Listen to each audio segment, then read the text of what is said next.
The story of Prophet Nuh is one of the most profound narratives in Islamic history, carrying a timeless message of faith, perseverance, and divine justice. It is a story of a man chosen by Allah to guide his people back to the truth, a man who stood firm in his mission despite relentless opposition, mockery, and betrayal. His struggle was not just against disbelief, but against the arrogance and stubbornness of his own community, who had strayed so far from the path of righteousness that they could no longer recognize the truth when it was presented to them. For centuries, the people of Nuh had enjoyed the blessings of life, yet they gradually drifted into idol worship, forgetting the one true God. Their ancestors had been righteous, but as time passed, Satan deceived them into glorifying their predecessors in ways that led to outright polytheism. Prophet Nuh was sent as a mercy to his people, calling them back to the worship of Allah alone. His words were filled with wisdom, patience, and sincerity, but they were met with rejection and ridicule. Despite spending 950 years preaching, only a small group accepted his message, while the majority dismissed him as a madman. His story is a lesson in unwavering faith. Even when the world stood against him, he remained resolute, trusting in Allah's command. His patience was tested beyond human limits, yet he did not waver. When all hope seemed lost, divine intervention came in the form of a great flood that cleansed the earth of corruption. His survival, along with those who believed, marked a new beginning for humanity, reinforcing the eternal truth that those who remain steadfast in their faith will always be victorious in the end. Long before the time of Prophet Nuh, the people had been righteous, living in harmony and worshiping Allah alone. They followed the guidance passed down from previous generations and upheld the principles of monotheism. However, as the years went by, their hearts slowly drifted away from devotion. The elders of the community, who had once been models of piety and wisdom, passed away, leaving behind a void. Their absence was deeply felt, and the people longed to remember them and their teachings. This sorrow and admiration became the foundation upon which deception took root. Satan, ever patient in leading mankind astray, whispered to them an idea that seemed innocent at first. He suggested that they carve statues in honor of these pious individuals, not as objects of worship, but as reminders of goodness. The people saw no harm in this.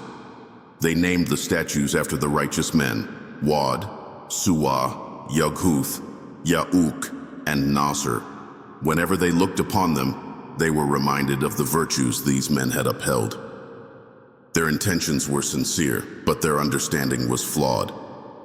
Generations passed, and the knowledge of why these statues had been built began to fade.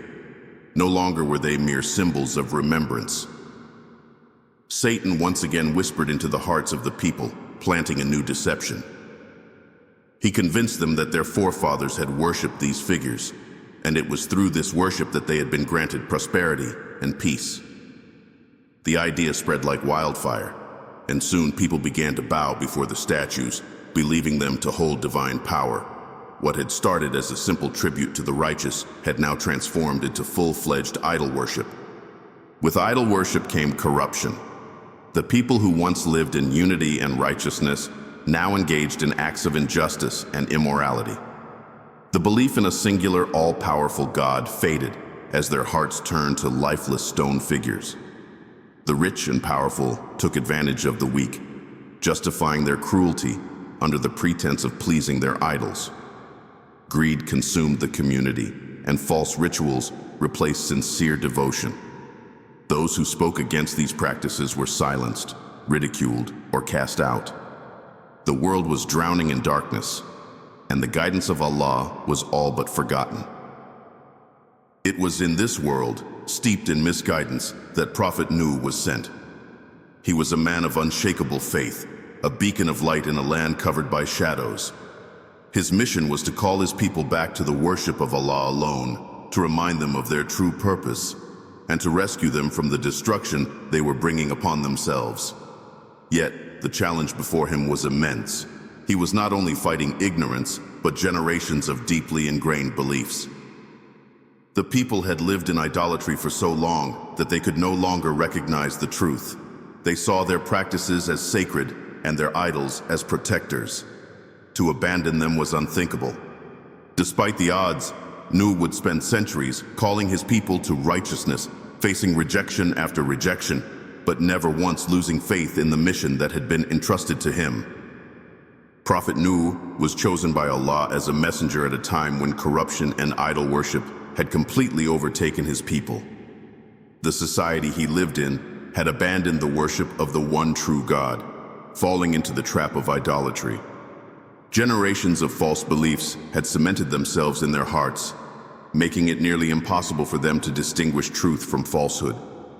Despite this, Nuh was commanded to call them back to the path of monotheism, to invite them to leave their misguided ways, and to return to the worship of Allah alone. With unwavering determination, he stood before his people and declared that there was no deity worthy of worship except Allah. He called upon them to reflect on the signs of creation, the vast heavens, the flowing rivers, the towering mountains, and the life that flourished all around them. He reminded them that everything they saw was the work of a single creator, not the lifeless statues they had come to revere.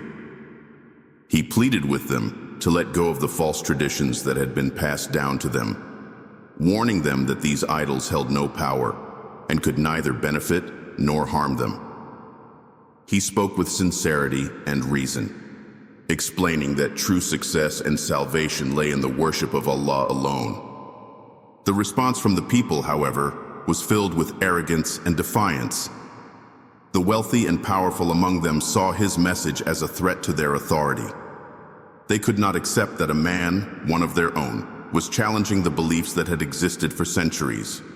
They accused him of madness, claiming that he was misguided and delusional. Some mocked him openly, laughing at the idea that he alone could be right while the rest of society was wrong. Others dismissed him with indifference, refusing to even consider his words. Many placed their fingers in their ears when he spoke, covering themselves with their garments to avoid hearing his message. Despite their mockery and rejection, Prophet Nuh did not waver. His mission was not to force belief upon them, but to deliver the truth, and he did so with unrelenting patience. He called them day and night, speaking to them both in public and in private. He stood before large gatherings, urging them to return to Allah, and he sought out individuals, speaking to them personally in hopes that a direct conversation would soften their hearts. He reasoned with them, offering them the chance to think for themselves rather than blindly following the ways of their ancestors. Yet, their hearts remained hardened, their pride preventing them from admitting that they had been misled. A small group of people, however, listened and accepted the message. They were not among the wealthy or the influential, but simple individuals who recognized the truth when they heard it. They saw the wisdom in Nuh's words and chose to believe in Allah, rejecting the idols that their forefathers had worshipped. The leaders of the society looked down upon these followers, calling them weak and insignificant. They ridiculed Nuh, saying that only the lowest among them had chosen to follow him, as if faith was reserved for the elite. They demanded that Nuh drive these believers away, suggesting that they might listen to him if he did so. Nuh refused, knowing that faith was not determined by wealth or status, but by sincerity of heart. He reminded them that he was not seeking power or authority over them, nor was he asking for any reward. His only duty was to convey the message. Years passed, then decades, and still, the people remained steadfast in their denial. Prophet Nuh continued his call for over 9 centuries, never ceasing in his efforts. He reminded them of the consequences of their stubbornness, warning them of a severe punishment if they persisted in their disbelief. He told them that Allah was merciful and forgiving, that if they repented, He would shower them with blessings, sending down rain to nourish their lands and increasing their wealth and children. He assured them that Allah did not seek to punish them, but rather to guide them. Yet they turned away, choosing to hold on to their pride rather than acknowledge the truth. Over time, their hostility toward him grew stronger. They accused him of bringing misfortune, blaming him for their struggles and hardships. Some even began to threaten him with violence, warning him that if he did not stop, they would stone him to death. The more they resisted, the more they sank into ignorance and arrogance, completely blind to the guidance being offered to them. Their rejection was not due to a lack of evidence, but a refusal to let go of their falsehoods. They feared change, feared the idea of losing the traditions that had shaped their way of life. Through all of this, Prophet Nuh remained patient. He continued to plead with them, hoping that even after hundreds of years, their hearts might soften. He never allowed himself to be overcome with anger or despair. His faith in Allah never wavered, nor did his conviction in the truth of his message. Even as the years passed and his following remained small, he knew that he had fulfilled his duty. He understood that his responsibility was to call them to guidance, but the choice to accept it lay with them. It was only when Allah revealed to him that no more would believe that he finally understood the fate that awaited them. Prophet Nuh's call to monotheism was met with relentless resistance. His people, steeped in idol worship and arrogance, could not tolerate the idea of abandoning their false gods. They saw his message as an attack on their traditions, a challenge to the customs passed down through generations. The chiefs and leaders, fearing a loss of status and influence, became his most vocal opponents. They mocked him, ridiculed his words, and actively worked to turn others away from his teachings. Whenever he preached in public, they dismissed him as a madman, spreading rumors that he had lost his sanity. They questioned why, if he was truly a prophet, he was nothing more than an ordinary man with no wealth or power. They could not accept that divine guidance could come from someone who was not of noble lineage. Despite the ridicule, Prophet Nuh remained steadfast. He approached his people with patience, offering them countless opportunities to reconsider their ways. He addressed them with wisdom, speaking to them both collectively and individually, hoping that at least some would listen. Yet their stubbornness only grew stronger. They turned their backs on him, placing their fingers in their ears to block out his words. Some covered themselves with their garments, refusing to even look at him. They treated his message as an annoyance, something to be ignored rather than considered. Their hearts were hardened by arrogance, and they took pride in rejecting him. The opposition intensified when the chiefs noticed that those who accepted Nuh's message were not from the elite, but from the common people. The followers of Nuh were simple individuals, farmers, laborers, and those without social standing. The leaders scoffed at this, arguing that if his message had any truth, the powerful and influential would have been the first to embrace it. To them, faith was a sign of weakness, and they could not bear the thought of being associated with those they deemed inferior. They saw themselves as superior, believing that their wealth and status made them worthy of divine favor. When Nuh continued to insist that faith was not tied to worldly status, they issued a demand. He must abandon his lowly followers if he wanted them to consider his words. They refused to sit in the same gatherings as those they looked down upon, believing that faith was only for those of importance. Prophet Nuh refused to comply. He made it clear that he would never turn away the believers, no matter how insignificant they seemed in the eyes of society. He reminded his people that all human beings were equal before Allah, that righteousness was not measured by wealth or lineage, but by sincerity and faith. He told them that he had no authority over divine matters, and that his mission was only to convey the truth. His duty was to warn them and invite them to guidance, not to decide who was worthy of Allah's mercy. Despite his explanations, the chiefs remained firm in their arrogance, dismissing his words with contempt. Over time, their rejection became more hostile. It was no longer just mockery and verbal attacks. Threats of violence followed. They warned him that if he did not stop, they would stone him to death. They blamed him for their misfortunes, accusing him of bringing bad luck to their community. Any difficulties they faced, droughts, illnesses, or hardships, were attributed to his presence. They saw him as an obstacle to their prosperity, refusing to acknowledge that their own corruption was the cause of their downfall. No matter how much he warned them of Allah's punishment, they laughed at the idea of divine retribution. They challenged him to bring the punishment he spoke of, claiming that if his words were true, they would have already seen its effects. Despite enduring this rejection for centuries, Prophet Nuh did not lose hope. He continued to plead with his people, calling them to repentance with every ounce of patience he had left. He reminded them of the blessings they had been given, of the mercy that still surrounded them if they only turned back to their Creator. Yet, no matter how much he reasoned with them, they refused to listen. It was not ignorance that kept them from believing, but arrogance. They were too proud to admit that they had been wrong, too attached to their false gods, to consider the possibility that their traditions were built on lies. As the years passed, Prophet Nuh saw generation after generation reject his call. Fathers taught their children to mock him, passing down their disbelief like an inheritance. His warnings were met with laughter, his sincerity mistaken for desperation. Even as he aged, his voice never wavered. But it became clear that no new believers would emerge. It was at this moment that Allah revealed to him that no one else would accept the truth. His mission had reached its end. Those who had believed had already done so, and those who had rejected him would never change.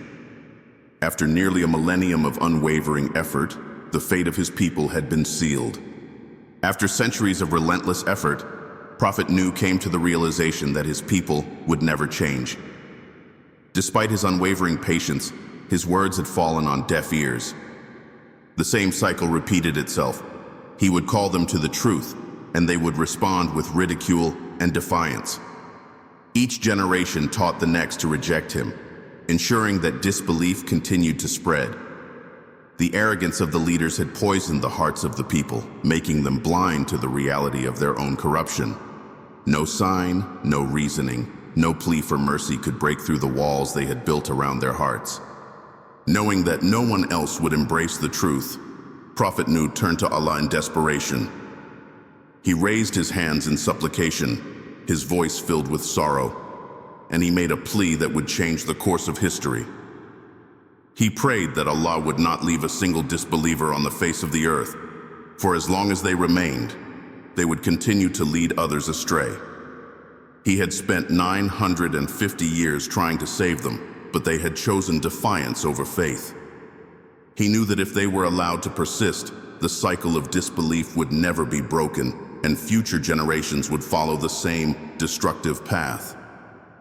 Allah, in his infinite wisdom, accepted Nuh's prayer. A decree was issued. Divine punishment would come upon the people. Their time for repentance had run out, and there was no turning back. Allah revealed to Nuh that the earth would soon be cleansed, that a great flood would wipe away the corruption that had taken root.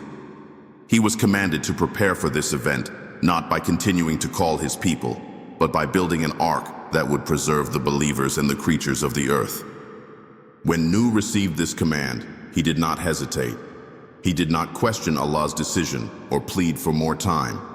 He had done everything within his power to guide his people, and now it was time for Allah's justice to unfold.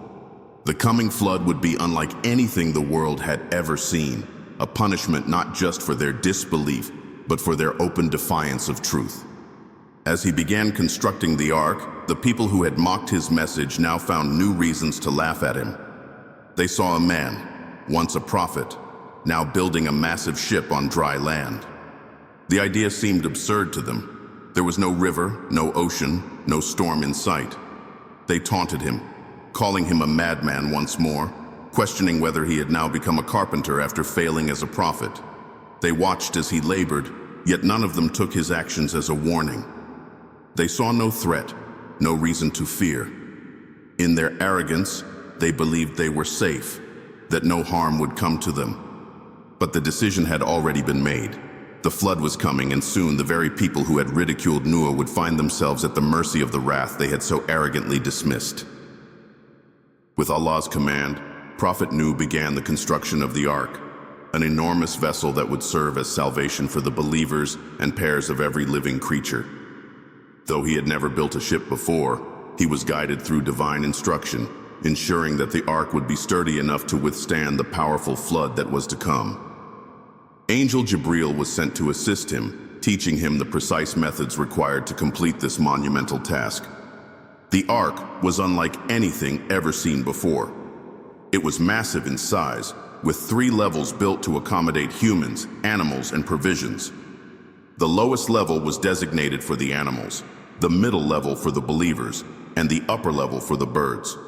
It was designed to be completely enclosed, ensuring that those inside would be protected from the violent storm that would soon rage over the earth.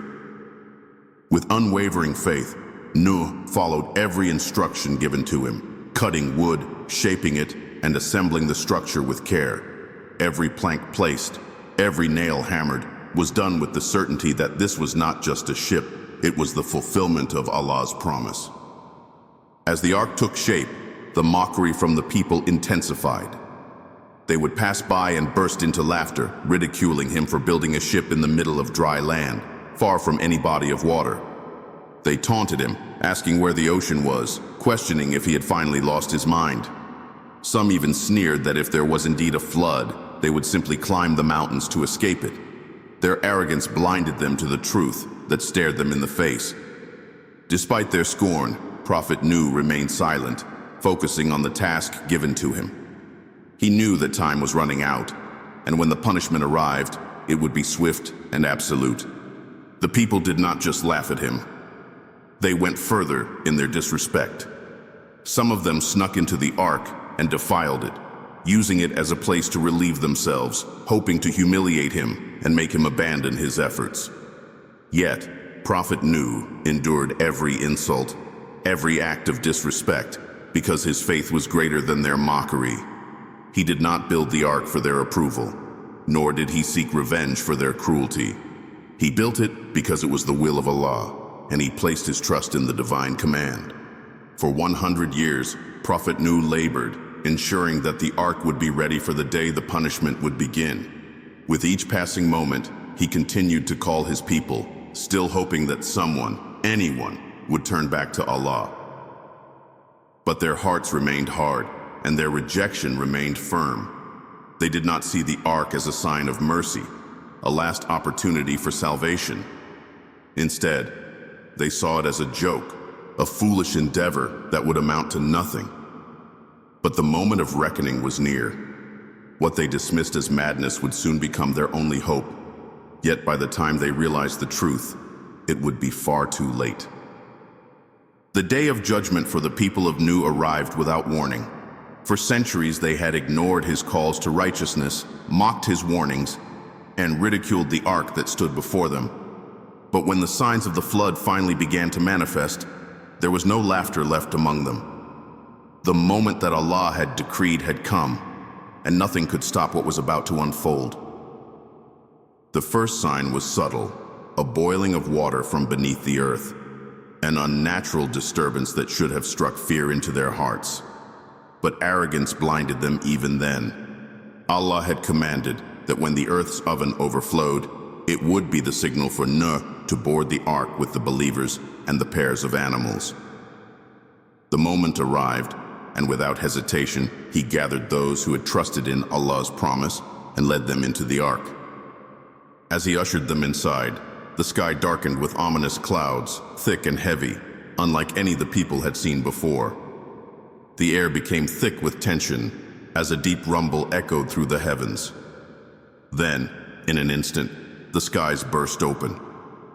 Rain poured down in torrents, not in gentle showers, but in an unrelenting, furious downpour.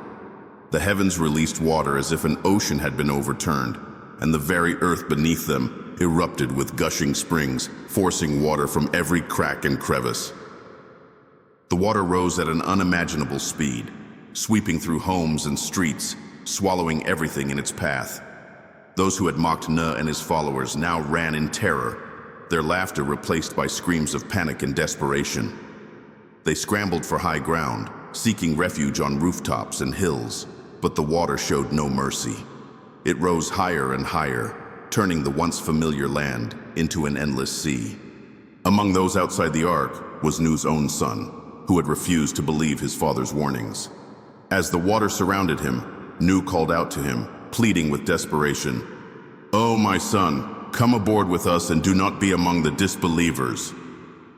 But his son, still arrogant in his disbelief, rejected the call, insisting that he would find safety on the highest mountain. Nuh, knowing the severity of Allah's decree, warned him that no one would be saved except those whom Allah willed. But before another word could be spoken, a massive wave rose between them, and his son was swept away, lost to the depths of the flood. The waters showed no distinction between the weak and the powerful, the young and the old, the rich and the poor. Every soul that had rejected the truth was consumed by the raging flood, their voices drowned in the endless expanse of water. The land that had once been filled with arrogance and defiance was now silent beneath the waves. Inside the ark, Prophet Nuh and his followers remained safe, carried upon the waters by Allah's command.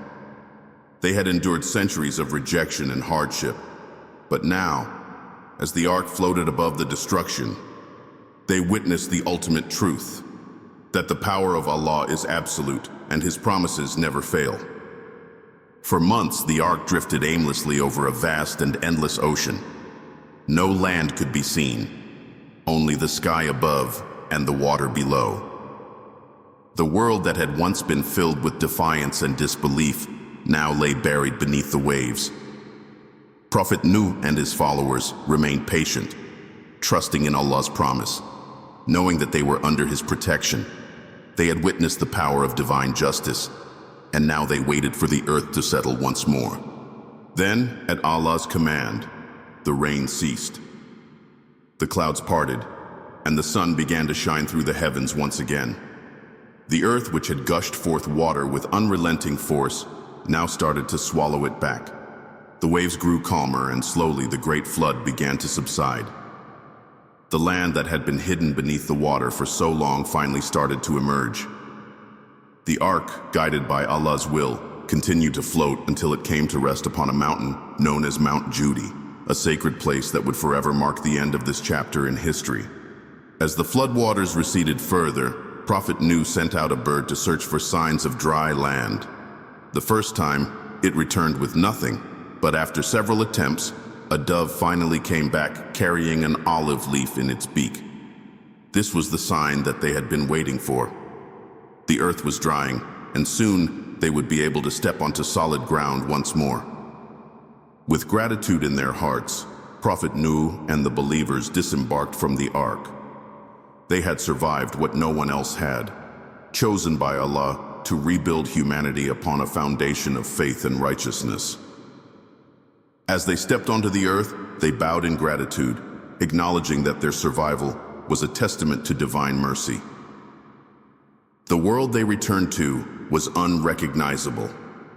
The cities, the homes, and the people who once filled them were gone, leaving behind an empty land ready for a new beginning. Allah had cleansed the earth of corruption, but He had also ensured that the lesson of the flood would not be forgotten. The ark remained on Mount Judy, a sign for generations to come, a reminder that disbelief and arrogance would always lead to destruction, while faith and perseverance would lead to salvation. Prophet Nuh had fulfilled his mission, and now humanity had a second chance to walk the path of righteousness. As Prophet Nuh and his followers stepped onto dry land, a new chapter of humanity began. The flood had washed away the corruption that had plagued the world, leaving only those who had remained steadfast in their faith. With renewed purpose, they set out to rebuild their lives, establishing a society grounded in the worship of Allah. The burden of restarting civilization rested upon them, and under the guidance of their prophet, they carried forth the lessons they had learned from the trials they had endured. The descendants of Prophet Nuh became the forefathers of future generations, and it is for this reason that he is often called the second Adam. From his lineage, the world was repopulated, and his story became one of the most enduring accounts of faith, patience, and divine justice. Though the disbelievers had perished, the memory of their defiance remained, serving as a warning to those who would come after them.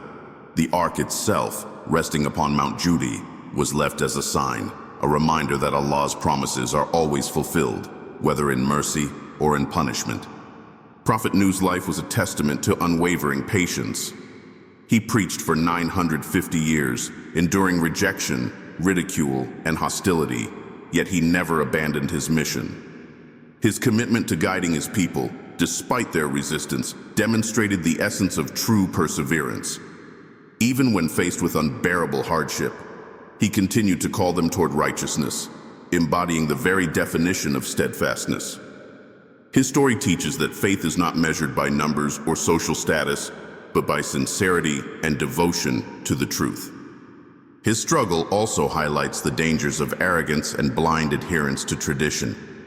The people who perished in the flood did not lack intelligence or knowledge. They lacked humility. They refused to accept the truth because it threatened their pride and their way of life. Their rejection of guidance was not due to a lack of evidence, but due to their unwillingness to let go of falsehood. The flood serves as a warning that when truth is deliberately ignored, destruction follows. Beyond the warning of punishment, the story of Prophet Nuh is ultimately one of hope.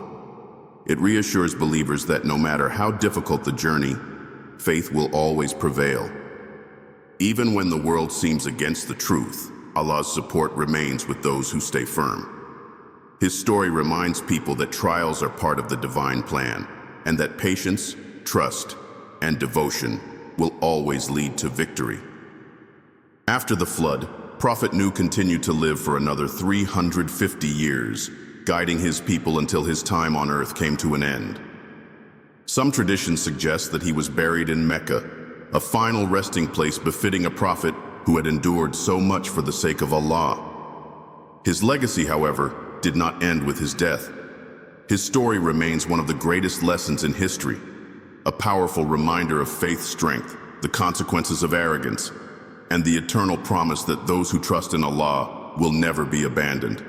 And so, the story of Prophet Nuh stands as a powerful reminder of faith, perseverance, and the consequences of turning away from the truth. His unwavering devotion, despite centuries of rejection, teaches us that true success lies in trusting Allah's plan. May we take inspiration from his patience and sincerity, striving to walk the path of righteousness no matter the challenges we face. If you found this story insightful, don't forget to like, share, and subscribe to Islamic Insights for more inspiring stories from the lives of the prophets. Until next time, may Allah guide us all and keep us steadfast in our faith.